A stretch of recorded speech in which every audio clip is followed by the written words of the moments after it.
Assalamualaikum warahmatullahi wabarakatuh. Baiklah, pada hari ini kita sudah masuk ke dalam pertemuan keempat. Sebelum kita memulai perkuliahan, marilah terlebih dahulu kita membacakan Al-Quran dan yang lainnya menyesuaikan Al-Fatihah.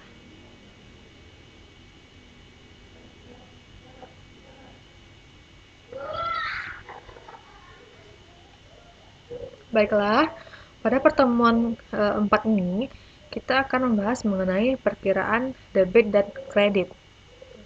Dimohon perhatikan ya. Perkiraan. Perkiraan merupakan suatu formulir atau media yang digunakan untuk mencatat dan menggolongkan transaksi yang sejenis dan tempat untuk mencatat apabila terjadi penambahan atau pengurangan dari transaksi. Nah, buku besar. Buku besar adalah kumpulan dari perkiraan yang saling berhubungan dan merupakan suatu kesatuan dalam perusahaan. Syarat untuk membuat suatu perkiraan yang pertama itu harus ada nama perkiraan. Nah, nama perkiraan ini seperti ada kas, piutang, persediaan, utang, dan lain-lain. Yang kedua, ada sisi sebelah kiri, yaitu debit, dan sisi sebelah kanan, yaitu kredit. Nah, bentuk-bentuk perkiraan ada 4. Yang pertama itu perkiraan berbentuk T. Nah, di sini contohnya, nama perkiraan, di kiri ada debit, dan kanan ada kredit. Yang kedua perkiraan 2 kolom, di mana ada kolom debit 1 dan ada kolom kredit 2 kolom. Yang ketiga 4 kolom, 1 debit, 2 kredit, dan jumlah saldo masing-masing debit dan kredit, ada 4 kolom. Yang keempat yaitu perkiraan berlanjut khusus untuk saldo. Nah, kita masuk klasifikasi perkiraan. Banyaknya perkiraan yang ada dan dipergunakan pada suatu perusahaan tergantung kepada volume transaksi, sifat kegiatan perusahaan, dan informasi yang diperlukan atau dibutuhkan. Nah, untuk perkiraan ini, yang pertama itu perkiraan neraca atau real atau permanen. Perkiraan neraca merupakan sesuai dengan unsur-unsur yang terdapat dalam persamaan akuntansi, yaitu aktiva dan pasiva, di mana pasiva ini terdiri dari hutang dan ekuitas atau modal. Nah, yang pertama kita masuk ke aktiva. Aktiva atau aset atau harta merupakan sumber daya yang dimiliki perusahaan yang memberikan manfaat ekonomi di masa yang akan datang. Contohnya ada kas, wesel tagih, surat-surat berharga, piutang, persediaan, dan lain-lain. Nah, yang kedua ada kewajiban. Kewajiban atau hutang atau liabilities merupakan hutang perusahaan kepada pihak ketiga yang penyelesaiannya dilakukan dengan menggunakan sumber daya perusahaan. Contohnya, wesel tagih, utang dagang, utang sewa, utang bunga, utang pajak, dan lain-lain. Yang ketiga, ekuitas atau disebut juga dengan modal. Merupakan hak pemilik atas aktiva perusahaan setelah dikurangi semua kewajiban yang ada. Contohnya, modal sendiri, modal saham, dan laba ditahan.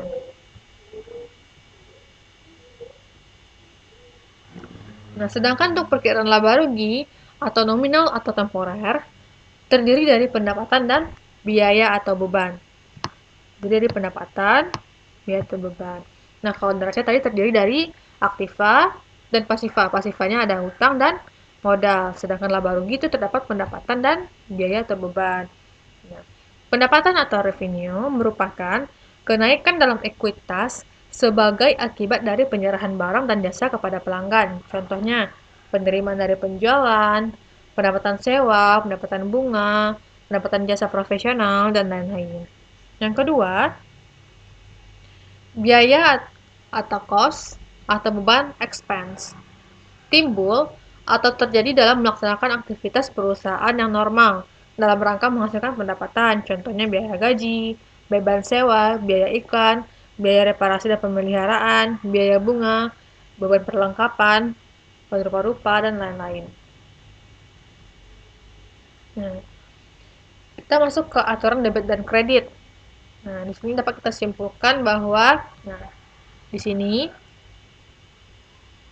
untuk harta atau aktiva atau aset, jika bertambah diletakkan di sebelah debit.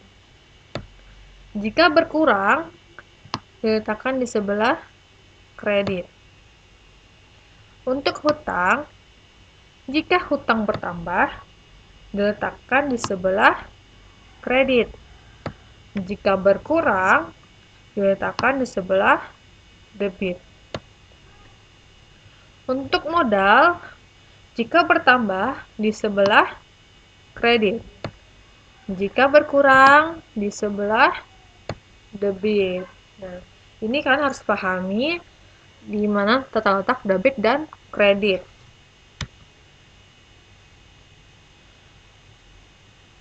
Saldo normal atau normal balance adalah saldo debit atau saldo kredit yang biasanya akan terdapat pada suatu perkiraan tertentu. Nah, dari penjelasan di atas dapat kita simpulkan bahwa, ini dia aturannya, aktiva bertambah di sebelah debit, berkurang di sebelah kredit.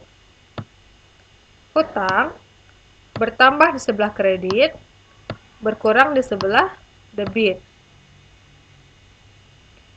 Modal dan pendapatan juga bertambah di sebelah kredit, berkurang di sebelah debit. Untuk biaya dan prive bertambah di sebelah debit dan berkurang di sebelah kredit. Jadi untuk aktiva, biaya, prive itu bertambah di sebelah debit dan berkurang di sebelah kredit. Dan untuk hutang, modal, pendapatan itu bertambah di sebelah kredit dan berkurang di sebelah debit. Nah, ini untuk menyusun bagan akun perusahaan. Buku besar atau ledger merupakan kumpulan dari akun-akun perusahaan yang saling berhubungan dan dapat dibagi dalam dua kelompok. Ada akun neraca dan akun laba rugi. Akun neraca terdiri dari aktiva, kewajiban, dan ekuitas, sedangkan laba rugi, pendapatan, dan biaya. Daftar dari akun-akun yang akan dipergunakan dalam suatu perusahaan dengan mencantumkan seluruh nama akun dan nomor kodenya disebut dengan bagan akun atau chart of account. Biasanya, bagan akun seperti di bawah ini. Misalnya, ini adalah bagan akun. Untuk aset, kita beri nomor dengan 1. Misalnya ya. Untuk aset lancar, kita beri nomor perkiraannya 11. Nah, untuk bagian dari aset lancar, ada kas, piutang, dan perlengkapan itu termasuk dalam 111, 112, dan 113. Untuk aset tetap, kita beri nomor perkiraan 12. Nah, untuk bagian aset tetap, kita beri nama 121. Tambah lain-lain di bawahnya, lanjutkan aja nomornya. Begitu juga utang. Begitu juga pada utang. Utang misalnya diberi nomor dengan nomor 2. Untuk jangka pendek itu diberi 21. Untuk jangka panjang diberi 22. 3 modal prive. Untuk modal 301, prive 302. 4 pendapatan misalnya 401 pendapatan. Biaya 501 biaya sewa, biaya gaji, kendaraan, perlengkapan, dan lain-lain. Ini contohnya. Kita masuk ke contoh soal. Berikut ini transaksi yang terjadi selama bulan April tahun 2019 pada perusahaan Bakri yang bergerak dalam bidang jasa telekomunikasi. Tanggal 1. Ini adalah soalnya. Dan diminta catatlah transaksi di samping dalam perkiraan berbentuk T. Ingat berbentuk T, ada sisi sebelah debit, kiri, dan kredit di sebelah kanan. Ini nama perkiraan. Kita masuk ke tanggal 1. Disetor uang tunai oleh Bakri sebesar 70 juta. Berarti ini adalah kas kita bertambah karena kita ada penyetoran uang tunai. Jika kas bertambah, terletak di sebelah debit. Ini dia. Kas bertambah 70 juta. Selanjutnya, gedung senilai 110 juta. Berarti gedungnya juga bertambah sebesar 110 juta. Kalau gedung bertambah terletak, gedung ini termasuk ke dalam aktiva tetap. Jadi kalau aktiva terletak di sebelah debit kalau bertambah. Nah, ini dia gedung. Tanggal 1 sebesar 110 juta. Dan kendaraan senilai 60 juta. Kendaraan juga masuk aktiva tetap. Nah, kendaraan bertambah di sebelah debit. Kita jadikan dia, pindahkan jika di dalam bentuk perkiraan 60 juta.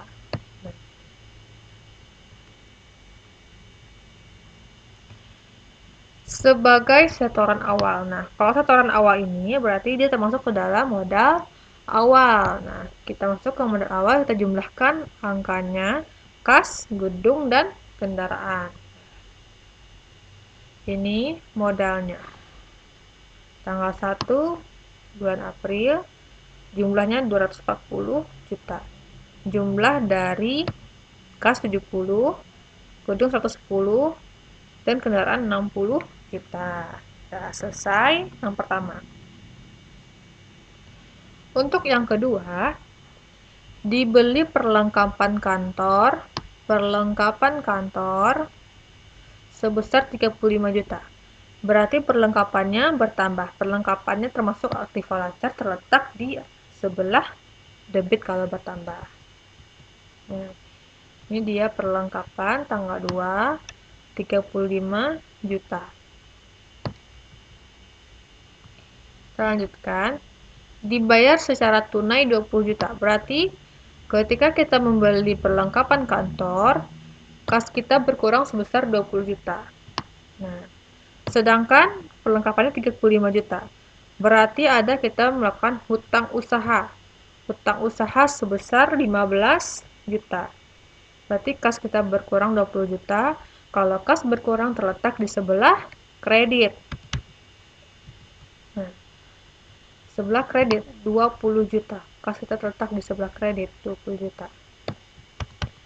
Dan sisanya di sini 15 juta, 15 juta di utang usaha.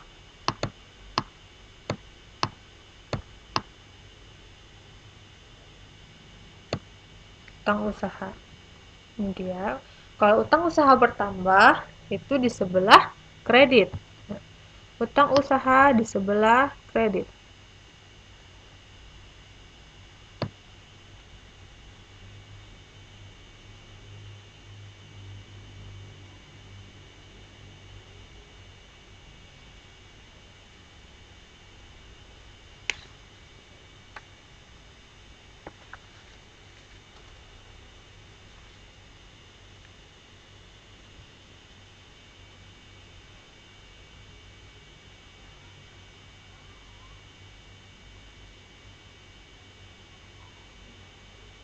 Mohon maaf, ini salah tulis ya. Ini harusnya adalah 15 juta.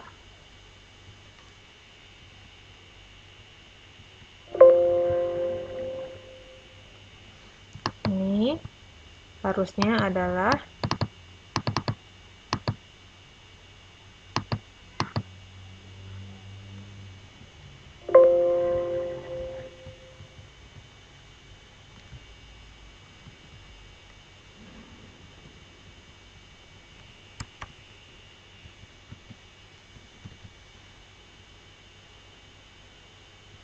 nah, ini dia. sebesar 15 juta.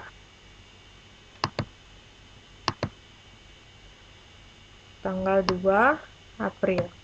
Nah, selanjutnya, tanggal 3. Dibeli peralatan kantor sebesar 55 juta secara kredit. Nah, berarti di sini perlengkapan kita bertambah.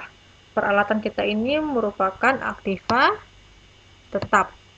Nah, aktiva tetap bertambah di sebelah debit. Secara kredit, berarti ada timbul utang usaha. Utang usaha bertambah di sebelah kredit. Nah, ini tanggal 3 ada peralatan 55 juta dan juga utang usaha bertambah di sebelah kredit.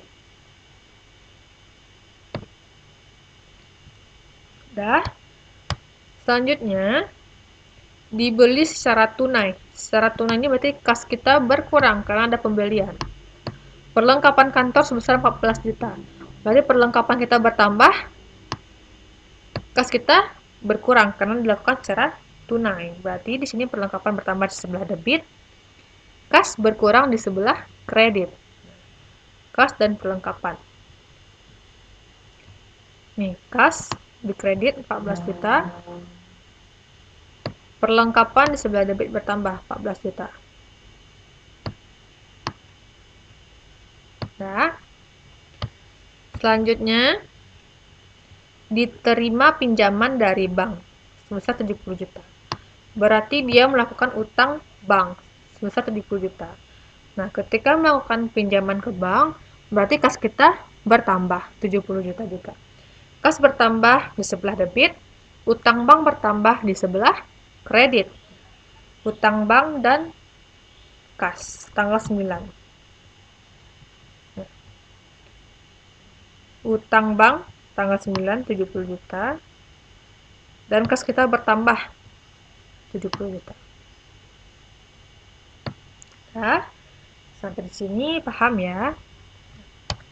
Kita masuk ke transaksi berikutnya. Diterima penghasilan atas jasa yang telah diberikan kepada pelanggan sebesar 35 juta. Nah, di sini berarti diterima penghasilan, berarti kita menerima pendapatan. Nah, kalau pendapatan itu bertambah di sebelah kredit. Nah, jika kita menerima penghasilan, berarti kas kita juga bertambah. Kas kita di sebelah debit. Maka tanggal 12 itu adalah kas pada pendapatan. Nah, ini dia tanggal 11. Tanggal 12. Kas kita bertambah tanggal 12 35 juta. Pendapatan juga bertambah sebesar 35 juta. Selanjutnya, dibeli peralatan kantor secara tunai. Berarti kas kita berkurang 30 juta karena secara tunai. Peralatan kita bertambah. Kalau peralatan bertambah di sebelah debit. Secara tunai kas kita berkurang di sebelah kredit. Berarti kas dan peralatan. Peralatan pada kas tanggal 14. Nah, peralatan tanggal 14 30 juta. Dibeli secara tunai berarti kas kita berkurang 30 juta. Selanjutnya, dibeli perlengkapan kantor secara kredit. Berarti perlengkapan kita bertambah di sebelah debit. Secara kredit ini berarti utang usaha di sebelah kredit bertambah di sebelah kredit sebesar 15 juta. Perlengkapan pada utang usaha. Perlengkapan 15 juta pada utang usaha 15 juta. Nah, selanjutnya diterima penghasilan atas jasa yang telah diberikan kepada pelanggan sebesar 17 juta. Nah, ini diterima lagi penghasilan. Berarti ini adalah pendapatan kita bertambah di sebelah kredit dan juga kas kita bertambah di sebelah debit. Kas tanggal 19 ditambah 17 juta pada pendapatan 19 April. Nah, ini dia. Selanjutnya, dibayar listrik, air, dan telepon sebesar 2.500.000. Ini adalah biaya yang kita keluarkan untuk membayar listrik, air, dan telepon. Nah, ketika kita membayar listrik, air, dan telepon ini atau membayar biaya apapun, berarti kas kita juga berkurang. Kalau kas berkurang di sebelah kredit. Jika biaya yang bertambah terletak di sebelah debit, maka biaya pada kas tanggal 21. Nah, ini dia. Biaya listrik, air, dan telepon 2.500.000 dan kas kita berkurang untuk membayar biaya tersebut sebesar 2.500.000. Nah, ini dia. Selanjutnya, Bakri sebagai pemilik mengambil uang untuk keperluan pribadi sebesar 5.500.000. Nah, karena dia mengambil uang, berarti itu disebut dengan prive. Prive ini bertambah di sebelah debit. Nah, jika uang diambil, maka kas adalah berkurang. Nah, kas berkurang di sebelah kredit, maka prive pada kas. Ini dia. Prive sebelah debit bertambah, kas kita berkurang. Kas kita berkurang di sini. Ini tangkalnya salah ya.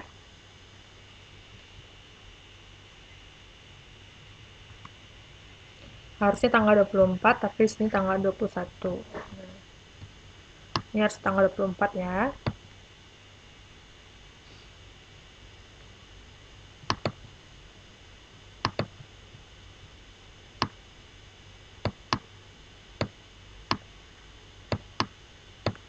Ini tanggal 24.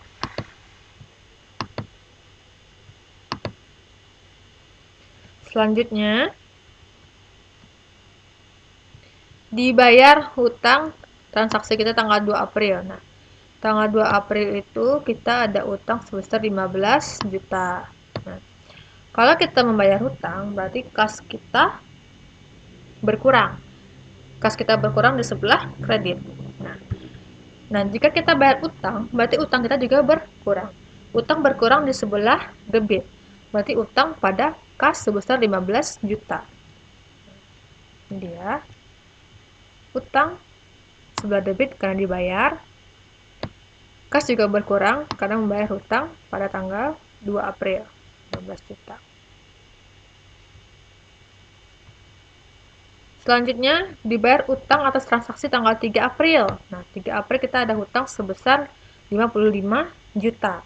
Berarti, kas kita berkurang untuk membayar hutang sebesar 25 juta, terletak di sebelah kredit, dan utang kita dibayar, maka utang kita juga berkurang, terletak di sebelah debit. Nah, tanggal 26, hutang pada kas. Hutang berkurang 25 juta pada kas.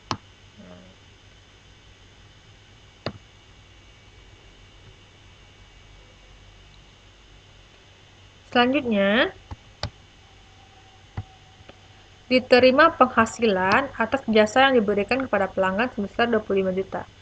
Berarti ini juga menerima penghasilan, berarti itu menerima pendapatan. Jika kita menerima pendapatan, maka kas kita bertambah. Kas bertambah di sebelah debit dan penghasilan atau pendapatan bertambah di sebelah kredit. Maka kas pada pendapatan, tanggal 27. Kas tanggal 27 pada pendapatan. Sudah. Nah, selanjutnya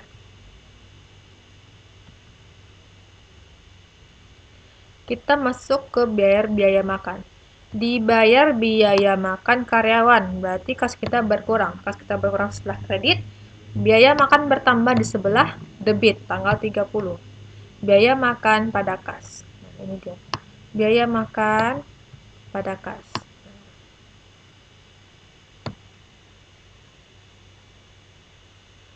Selanjutnya,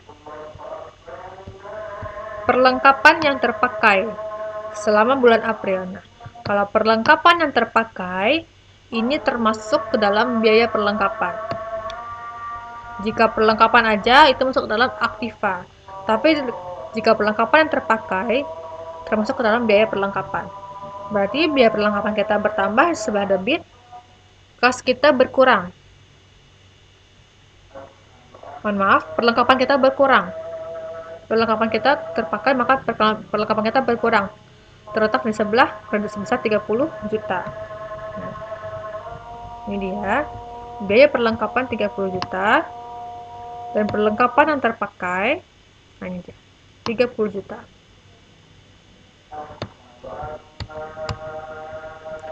Selanjutnya dibayar gaji karyawan. Berarti kas kita berkurang untuk membayar gaji sebelah kredit dan biaya gaji karyawan. Biaya gaji ini terletak di sebelah debit.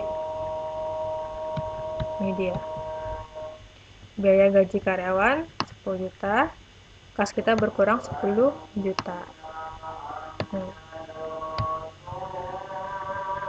Selanjutnya dibayar hutang bank untuk bulan April. Nah, dibayar hutang bank berarti kas kita berkurang untuk membayar hutang bank terletak di sebelah kredit, dan hutang bank kita juga berkurang karena setelah dibayar sebesar 3.500.000. Nah, berarti ini ada hutang bank pada kas. Ya, hutang bank, dibayar hutang bank maka pengurang hutang banknya pada kas. Nah, selanjutnya jumlahkan antara debit dan kredit. Nah, sisanya letakkan di bagian yang paling besar. Jumlahkan debit, jumlahkan kredit. Nah, mana jumlah yang lebih besar, maka letakkan di sini. Jika kas saldo normal di debit, gedung di debit, kendaraan di debit, modal di kredit, perlengkapan. Nah, di debit, utang usaha di kredit, peralatan di debit, utang bank di kredit, biaya di debit, pendapatan di kredit, prive di debit, biaya semuanya di debit. Nah, ini merupakan buku besar kita atau perkiraan dalam bentuk T.